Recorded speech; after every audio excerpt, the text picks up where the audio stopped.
Nous allons considérer les versets, chapitre 17, 12, 13 et 14. Les 10 cornes que tu as vues sont 10 rois qui n'ont pas encore reçu de royaume et qui reçoivent autorité comme rois pendant 1 heure avec la bête. Ils ont un même dessein et ils donnent leur puissance et leur autorité à la bête. Ils combattront contre l'agneau et l'agneau les vaincra parce qu'il est le Seigneur des seigneurs et le roi des rois, et les appelés, les élus et les fidèles qui sont avec lui les vaincront aussi. Bon, alors là, il n'y a pas de difficulté. L'empire de l'Antichrist apparaît comme une fédération placée sous l'autorité de ce grand maître, les 10 cornes étant donc, selon notre texte, des rois confédérés disposant d'une grande puissance, mais pour peu de temps. Ils fournissent à l'Antichrist qui se considère comme le roi des rois, un surcroît de moyens pour lutter de façon ouverte contre le Christ, contre Jérusalem, contre ce reste d'Israël qui est converti. Dieu se servira également d'eux pour exécuter ses jugements contre la prostituée. Nous dira le verset 16 que nous avons lu au début, et ils la détruiront corps et bien. La prostituée sera détruite à tous égards. Le verset 14 proclame la victoire du Christ sur la coalition des 10 rois et de l'Antichrist, et les élus de Dieu auront participé à cette victoire en supportant l'opprobre de Christ sur la terre, en ne cherchant pas à tirer eux-mêmes parti de leur vie, c'est-à-dire en perdant leur vie, comme a dit le Seigneur Jésus, et en résistant au diable. Donc c'est maintenant qu'il faut vaincre par avance. C'est maintenant qu'il faut apporter notre contribution à la victoire, non pas du Christ et les remporter, mais la victoire finale contre l'Antichrist, être parmi les appelés, les élus, les fidèles qui sont avec Christ. C'est maintenant. Ce n'est pas au tout dernier moment que ça va se produire, c'est maintenant. Le verset 18, nous n'avons plus qu'à voir le verset 18, « Et la femme que tu as vue, c'est la grande ville qui a la royauté sur les rois de la terre. » Alors là, ça confirme tout ce que nous avons dit des 7 montagnes, de la ville aux 7 montagnes. La femme que tu as vue, c'est la grande ville qui a la royauté sur les rois de la terre. Ça veut dire au moment où tu vis, où tu es, toi, Jean, n'est-ce pas? Quelle est la ville qui a la royauté? C'est Rome, je vous l'ai dit, elle était la maîtresse de l'univers, et cette expression, je la prends du dictionnaire, ce n'est pas moi qui l'ai imaginée. Je voudrais quand même vous donner quelques aperçus complémentaires sur Babylone la Grande. Au verset 4 de notre chapitre 17, la grande prostituée a été vue vêtue de pourpre et d'écarlate et parée d'or. À cette lecture, évidemment, la pensée vient, je ne sais pas si elle vous est venue, mais moi, elle m'est venue il y a longtemps, la pensée vient sur les vêtements sacerdotaux de tradition dans l'Église romaine, vêtus de pourpre, d'or, d'écarlate. Je ne sais pas si vous avez assisté à de grands offices, c'est l'or, l'écarlate, n'est-ce pas, ça c'est tous les dignitaires, là, même les simples prêtres, ils ont des grandes chapes toutes dorées, hein. Ah oui, c'est formidable. Il y a de l'or, il y a de la pourpre, il y a tout ce dont il nous est parlé ici. Mais l'œil l'œil du catholique accepte cela. Il accepte les dentelles. Moi, maintenant, ça me scandalise, n'est-ce pas, de voir qu'un homme a des manches en dentelle, des bas de robe en dentelle, n'est-ce pas. Bon, enfin, le catholique, il est fait à ça, n'est-ce pas, il accepte les dentelles, l'or et la pourpre de ces somptueux habits par l'effet de l'habitude. Il n'y voit rien de choquant, par habitude. Vous savez, on s'habitue, on s'accoutume à tout.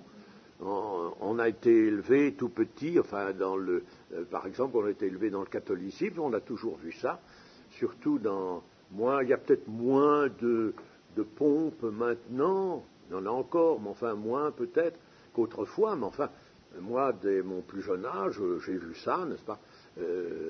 Au début, même quand j'étais gosse, j'aimais assez voir ça. Moi, ce qui m'intéressait dans l'église, c'était de voir ça, toutes les lumières, n'est-ce pas, et tous ces grands messieurs, n'est-ce pas, magnifiquement vêtus. C'était un spectacle. Mais pour arriver à ça,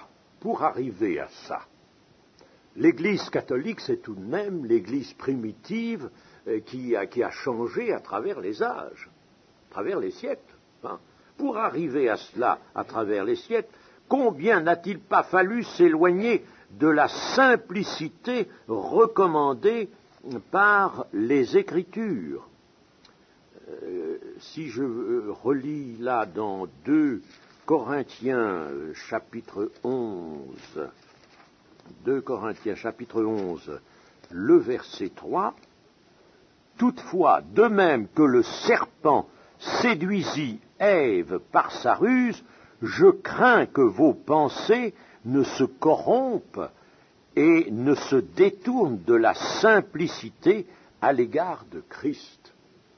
Et c'est bien ce qui est arrivé au travers des âges, n'est-ce pas? Les pensées des hommes se sont corrompues et se sont détournées de la simplicité à l'égard de Christ. Jamais, n'est-ce pas, on nous a représenté le Christ avec des manches en dentelle ou de l'or ou de la pourpre. Et il a fallu ainsi contredire de façon flagrante l'esprit de l'Évangile. Cette attristante somptuosité atteste la pénétration du besoin de grandeur et d'honneur qui actionne le monde. C'est le monde qui a fait cela dans l'Église. On a laissé pénétrer le monde avec son désir de grandeur, d'apparence, d'honneur. Et c'est comme ça que l'Église primitive, au travers des siècles, s'est corrompue pour devenir l'Église catholique.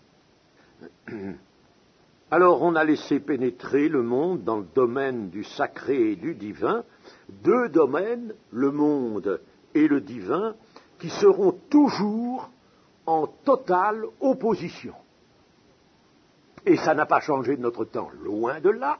Le monde nous suggère peut-être d'autres choses qu'avant. Il ne nous demande pas tellement il nous demande pas de porter des dentelles, n'est-ce pas? Mais il a un tas de choses à nous suggérer. Et maintenant, il se plaît à nous suggérer la représentation, le théâtre.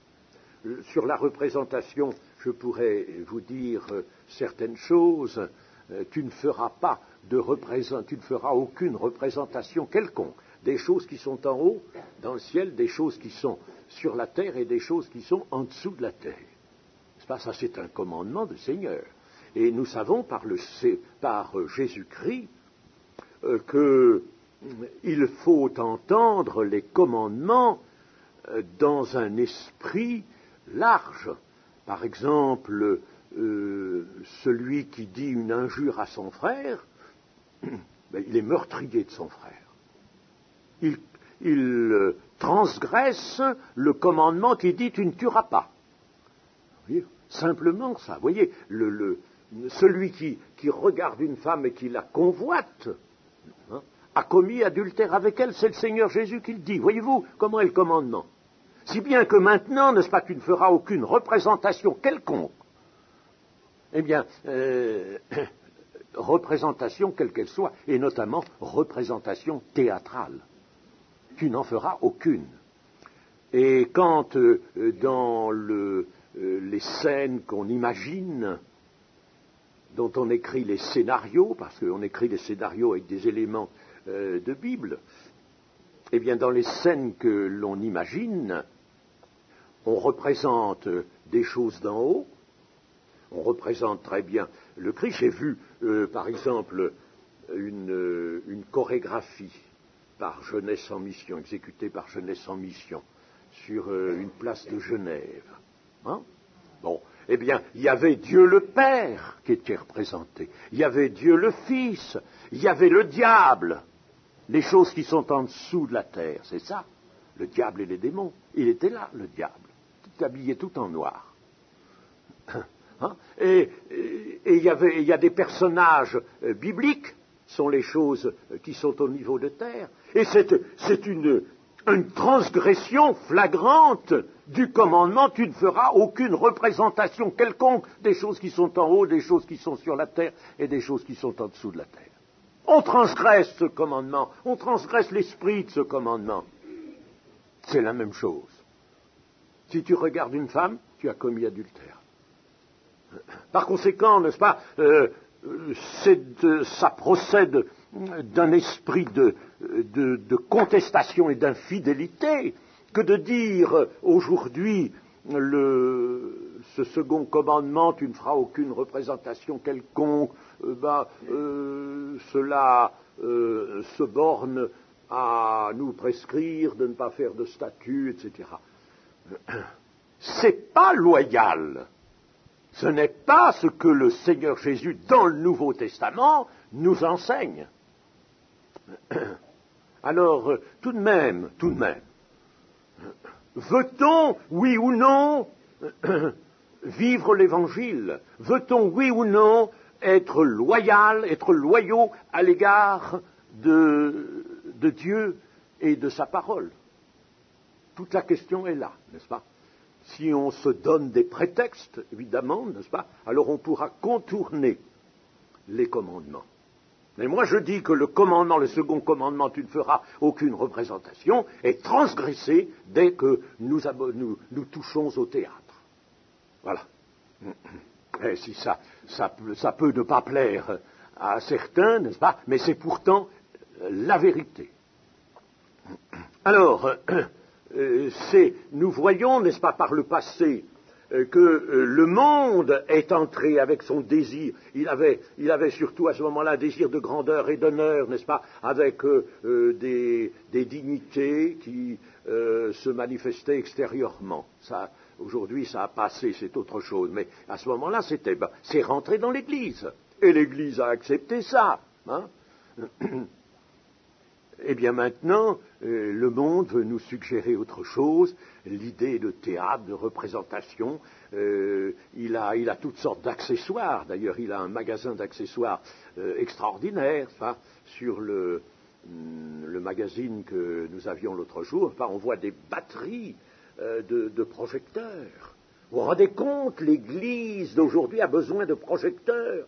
Et alors le journaliste se gausse, évidemment, il nous dit, ah voyez-vous, n'est-ce pas, cette église de Pentecôte, parce que malheureusement c'est une église de Pentecôte. Alors cette église de Pentecôte, elle parle de la lumière qui lui vient d'en haut, la lumière du Saint-Esprit, mais elle a des projecteurs, elle remplace cette lumière par des projecteurs. Voilà ce que nous dit le journaliste. Il a l'occasion de bien s'amuser. Alors, nous sommes maintenant parvenus à la fin des temps. Le Seigneur attend des fidèles, des élus, des adorateurs, en esprit, en vérité, et rien d'autre. Il veut que nous soyons ceux qui pratiquent ses œuvres. Ceux qui auront pratiqué les œuvres de Christ, les siennes, pas d'autres. Alors, si l'on permet à deux domaines de s'interpénétrer, le monde et le divin, alors on accepte la confusion entre la vue et la foi, on accepte la confusion entre les choses profanes et les choses saintes. Rien ne convient à l'Évangile qui soit magnificence visuelle, qui soit décoration, qui soit mise en honneur de l'homme, qui soit autorité de conception humaine et charnelle. Rien donc ne convient à l'Évangile, en un mot, qui porte la marque de Babylone. C'est la marque de Babylone, ça. Et ça ne peut pas convenir à l'Église fidèle de Jésus-Christ. L'Église du chapitre 21 dont je vous ai déjà parlé et que nous allons revoir, n'est-ce pas, elle ne porte rien. Qu'est-ce qu'elle porte? Le fin lin, qui sont les œuvres justes des saints. Les œuvres justes, les œuvres voulues par Dieu, les œuvres approuvées par Dieu, les œuvres faites sous l'empire de l'amour. Babylone, c'est l'endroit où sur la terre, les confusions entre le profane et le sacré, entre ce qui est saint et ce qui est pervers, c'est là où ces confusions ont fleuri en premier et ont été élevées au plus haut degré. C'est pourquoi, dans l'évocation des choses de la fin, ce terme de Babylone la Grande a été inspiré à Jean. Dieu est l'esprit de Babylone, qui est à son égard une offense et qui est un enfoncement profond dans le péché caractéristique de la chute de l'homme. Si je fais quelque chose selon l'esprit de Babylone, je m'enfonce, je retourne au péché de la chute. Lorsque l'Église requiert le secours du monde, de ses voies, de ses moyens, eh bien c'est qu'elle est emportée par l'esprit de Babylone. Peut-on se représenter l'épouse de Christ, qui est une vierge pure, sollicitant l'assistance du monde pour assurer sa croissance, le développement de ses connaissances, contrairement aux avis formels de l'Écriture, qui, par exemple, est celui-ci: nous n'avons pas reçu l'esprit du monde, mais l'esprit qui vient de Dieu, afin que nous connaissions les choses que Dieu nous a données par sa grâce. Nous n'avons pas reçu l'esprit du monde, ce qui veut dire nous ne voulons pas recevoir l'esprit du monde. Il n'est pas question que nous recevions l'esprit du monde. Cela se trouve dans 1 Corinthiens chapitre 2, verset 12. Voyez l'épouse du Christ, vierge pure, grandissant et se préparant aux noces de l'agneau grâce aux bons offices du monde, qui, lui, ne compte que sur la matière et sur l'intelligence pratique de l'homme, se glorifiant de son génie. Regardez une telle épouse. Ce n'est plus l'épouse du chapitre 21 que vous verrez, c'est la prostituée du chapitre 17. Mais, dira-t-on, le goût du cérémonial et du ritualisme n'ont-ils pas cédé du terrain et ne tombent-ils pas en discrédit aujourd'hui? Il semble que les offices dans l'Église catholique aient beaucoup plus de simplicité. On peut même dire que les statuts, c'est encore un signe, les statuts ont disparu de beaucoup d'églises. Eh bien, moi je dirais ceci: les goûts changent, c'est vrai, mais l'humanisme qui célèbre l'homme se renforce maintenant et s'étend de plus en plus, si bien que le cérémonial de l'âge précédent n'a laissé aucune place vide. Si maintenant il est moins goûté, s'il est moins pratiqué, il n'a pas laissé la place vide, car il est remplacé par d'autres artifices mieux en rapport avec les tendances actuelles, et principalement, il est remplacé par un rapide envahissement des diverses formes du spectacle. Et le même principe prévaut toujours, qui préfère la vue à l'esprit. Le substantiel des voix, des gestes, des couleurs, des arrangements scéniques, des manipulations du technicien, aux humbles concentrations dans la prière. En cette fin des temps, où découvrir l'invitation de Dieu à ses fidèles? Comprenons ce que le Seigneur a entendu dire en Luc 18, versets 7 et 8. Et Dieu ne fera-t-il pas justice à ses élus qui crient à lui jour et nuit, et tardera-t-il à leur égard? Je vous le dis, il leur fera promptement justice. Mais quand le Fils de l'homme viendra, trouvera-t-il la foi sur la terre? Nous abandonnons maintenant ce qui concerne le chapitre 17 et nous arrivons au chapitre 18. Chapitre 18, il est assez important, il y a 24 versets, il faut le lire, je le lis. Après cela, je vis descendre du ciel un autre ange qui avait une grande autorité. Et la terre fut éclairée de sa gloire. Il cria d'une voix forte, disant, « Elle est tombée, Babylone la grande. Elle est devenue une habitation de démons, un repère de tout esprit impur, un repère de tout oiseau impur et odieux, parce que toutes les nations ont bu du vin de la fureur de son impudicité, et que les rois de la terre se sont livrés avec elle à l'impudicité, et que les marchands de la terre se sont enrichis par la puissance de son luxe. Et j'entendis du ciel une autre voix qui disait, « Sortez du milieu d'elle, se sont accumulés jusqu'au ciel, et Dieu s'est souvenu de ses iniquités. Payez-la comme elle a payé, et rendez-lui au double de ses œuvres.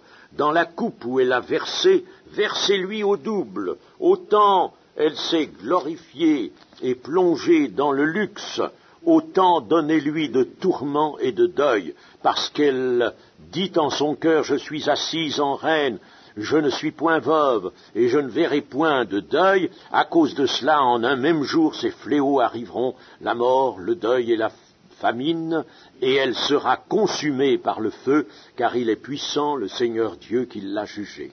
Et tous les rois de la terre qui se sont livrés avec elle à l'impudicité et au luxe pleureront et se lamenteront à cause d'elle quand ils verront la fumée de son embrasement. Se tenant éloignés dans la crainte de son tourment, ils diront « Malheur, malheur, la grande ville, Babylone, la ville puissante, en une seule heure est venu ton jugement. » Et les marchands de la terre pleurent et sont dans le deuil à cause d'elle, parce que personne n'achète plus leur cargaison d'or, d'argent, de pierres précieuses, de perles, de fin lin, de pourpre, de soie, d'écarlate, de toute espèce de bois de senteur, de toute espèce d'objet d'ivoire, de toute espèce d'objet en bois très précieux, en airain, en fer et en marbre, de cinnamome, d'aromates, de parfums, de myrrhe, d'encens, de vin, d'huile, de fine farine, de blé, de bœufs, de brebis, de chevaux, de chars, de corps et d'âmes d'hommes. Les fruits que désirait ton âme sont allés loin de toi, et toutes les choses délicates et magnifiques sont perdues pour toi, et tu ne les trouveras plus. Les marchands de ces choses, qui se sont enrichis par elles, se tiendront éloignés dans la crainte de son tourment. Ils pleureront et seront dans le deuil, et diront « Malheur, malheur, la grande ville qui était vêtue de fin lin, de pourpre et d'écarlate, et parée d'or, de pierres précieuses et de perles, en une seule heure, tant de richesses ont été détruites. Et tous les pilotes, tous ceux qui naviguent vers ce lieu, les marins et tous ceux qui exploitent la mer, se tenait éloigné, et il s'écriait en voyant la fumée de son embrasement, quelle ville était semblable à la grande ville, et ils jetaient de la poussière sur leurs têtes, ils pleuraient, ils étaient dans le deuil, et ils criaient et disaient, malheur, malheur, la grande ville, où se sont enrichis par son opulence tous ceux qui ont des navires sur la mer, en une seule heure, elle a été détruite. Ciel, réjouis-toi sur elle. Et vous, les saints, les apôtres et les prophètes, réjouissez-vous aussi, car Dieu vous a fait justice en la jugeant. Alors un ange puissant prit une pierre semblable à une grande meule, et il la jeta dans la mer en disant, ainsi sera précipitée avec violence Babylone, la grande ville, et elle ne sera plus trouvée, et l'on n'entendra plus chez toi les sons des joueurs de harpe, des musiciens, des joueurs de flûte et des joueurs de trompette. On ne trouvera plus chez toi aucun artisan d'un métier quelconque, on n'entendra plus chez toi le bruit de la meule, la lumière de la lampe ne brillera plus chez toi, et la voix de l'époux et de l'épouse ne sera plus entendue chez toi, parce que tes marchands étaient les grands de la terre, parce que toutes les nations ont été séduites par tes enchantements, et parce qu'on a trouvé chez elles le sang des prophètes et des saints, et de tous ceux qui ont été égorgés sur la terre. Voilà la chute de Babylone la Grande. Les jugements de Dieu ne peuvent être, nous l'avons dit, que suspendus pour ménager à la terre tout le temps nécessaire à la repentance. Mais ils ne peuvent jamais être annulés. Celui de la prostituée précède le jugement de l'Antichrist. Les 10 rois confédérés seront les exécuteurs du jugement de la prostituée. Mais quelle accumulation d'horribles caractères en la Babylone la Grande qui se confond avec la grande prostituée. Celle-ci se proclamait indestructible, éternelle même. Elle était assise en reine, elle avait pour elle l'éternité. Loin de Dieu, comme l'humanité peut tomber bien bas. Et le savoir des hommes, les connaissances des hommes, les spéculations de la haute intelligence sont incapables d'empêcher cette chute. Entendons l'appel de Dieu adressé à tous les croyants, à toutes les générations, à ceux qui ont une vue lucide, qui sont attachés à la parole de leur Seigneur et qui fuient toutes les formes du péché. Ils entendent marcher à la lumière du Christ. Une voix d'en haut leur dit « Sortez du milieu d'elle, mon peuple, afin que vous ne participiez point à ces péchés et que vous n'ayez point part à ces fléaux. Sortez du milieu d'elle, mon peuple. » C'était déjà un appel que le prophète Ésaïe avait eu à faire retentir. La chute de Babylone la Grande vient à son heure irrévocablement, et il est demandé aux saints, aux apôtres et aux prophètes de s'en réjouir. Alors aujourd'hui, avec l'esprit qui règne dans le monde et qui a aussi ses prolongations malheureusement dans l'Église, eh bien, alors on dira, voyez, c'est pas charitable, ça faut pas se réjouir du malheur.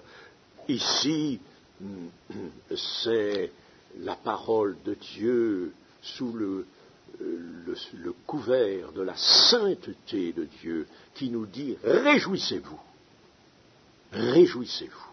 Parce que Dieu a supporté longtemps cette grande et terrible offense.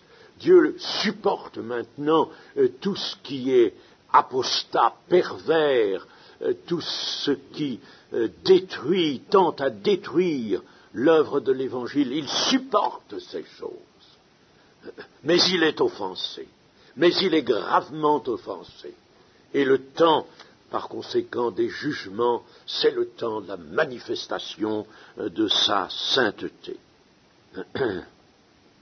les disciples fidèles et accomplis n'ont pas à user de mansuétude à l'égard de tout système et de tous hommes qui luttent contre Dieu, contre la vérité et contre la justice de Dieu. La colère de Dieu est sur eux. Il n'y a pas à faire usage de mansuétude. Ce n'est pas que nous ayons dans le cœur un acharnement, mais nous disons calmement, mais nous disons éclairés par la parole de Dieu, c'est une chose excellente, réjouissons-nous que le moment va arriver où cette monstruosité de la Babylone sera détruite. Jean a la vision des lamentations des rois et des marchands de la terre. Vous voyez, n'est-ce pas, que la corruption, l'apostasie, tout ça, ça marche très bien avec le commerce. Hein, ça va très bien. Les marchands de la terre, eux, ils se lamentent, car tous les intérêts égoïstes et vicieux du monde sont en émoi quand la Babylone sombre, quand elle est perdue, touchée. Tous ces intérêts égoïstes perdent la structure, la meilleure, de l'édifice économique dans lequel résidaient leurs avantages et leurs gains. Nous avons vu que c'était l'embrasement d'un immense incendie qui a anéanti la grande ville, Babylone, Rome, un immense incendie, la ville puissante, et faisant corps avec elle la super église œcuménique. Tout sera détruit ensemble. Tout ce qui est plus ou moins matériel, plus ou moins psychique, plus ou moins moral, plus ou moins peu importe, n'est-ce pas, pseudo-surnaturel, du pseudo-surnaturel, tout ensemble sera détruit. Voilà, nous n'avons pas à dire plus de choses sur le chapitre 18. Nous pensons que lui, il est assez clair, il est clair et il s'explique bien lui-même.